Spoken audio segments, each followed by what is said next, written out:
కుల సంఘాలకు పౌర సంఘాలకు మనస్ఫూర్తిగా కృతజ్ఞత తెలియజేస్తున్నాను. ముఖ్యంగా మా కాంగ్రెస్ పార్టీ ప్రభుత్వం, రేవంత్ రెడ్డి గారి ప్రభుత్వం అత్యంత సాహసోపేతంగా ఏదైతే కామారెడ్డి డిక్లరేషన్ లో భాగంగా 42% బీసీలకు ఇస్తున్నటువంటి మాటను నిలబెట్టుకుని రాహుల్ గాంధీ గారి స్ఫూర్తితో రేవంత్ రెడ్డి గారు ప్రతి అడుగులో ప్రభుత్వం సంబంధించి ఎటువంటి ఇబ్బంది లేకుండా అటు చట్టసభలలో బిల్లును అమలు చేసి అదేవిధంగా గవర్నర్ దగ్గర అదేవిధంగా రాష్ట్రపతి దగ్గర పంపించడం జరిగింది. వారు ఆమోదించకపోవడం వలనే ఇప్పటివరకు ఆలస్యమైనప్పటికీ పంచాయతీరాజ్ చట్టాన్ని సవరించి 42% బీసీలకు ఇచ్చే విధంగా వారు నిర్ణయం తీసుకోవడం జరిగింది. కానీ గవర్నర్ గారు తర్వాత రాష్ట్రపతి గారు బిల్లు ఆమోదించకపోవడం వల్ల కోర్టులో ఈ సంబంధించిన బిల్లుకు ఇబ్బంది జరిగింది.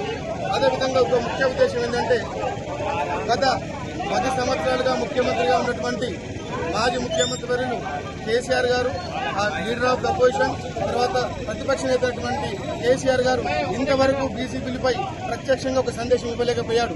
మా బీసీల కొరతో గత 10 సంవత్సరాలుగా ముఖ్యమంత్రి అయినటువంటి కేసీఆర్ కనీసం మా బీసీ సంఘాన్ని పిలిపించుకొని తన యొక్క అమూల్యమైన సలహా సూచనలు ఇతరులకు ఇవ్వలేకపోయాడు. నిజంగా ఇది చాలా విడ్డూరం. ఇంత పెద్ద బీసీ మహోత్సవం అవుతున్న సందర్భంలో ప్రతిపక్ష నేత ఇటువంటి సందర్భంలో ఉండకపోవడం చాలా విచారకరమని తెలియజేస్తూ ఇప్పటికైనా అందరం సంఘటితమై బీసీ బిల్లును 40% తీసుకెళ్లే విధంగా అందరం పోరాడాలని తెలియజేస్తుంది.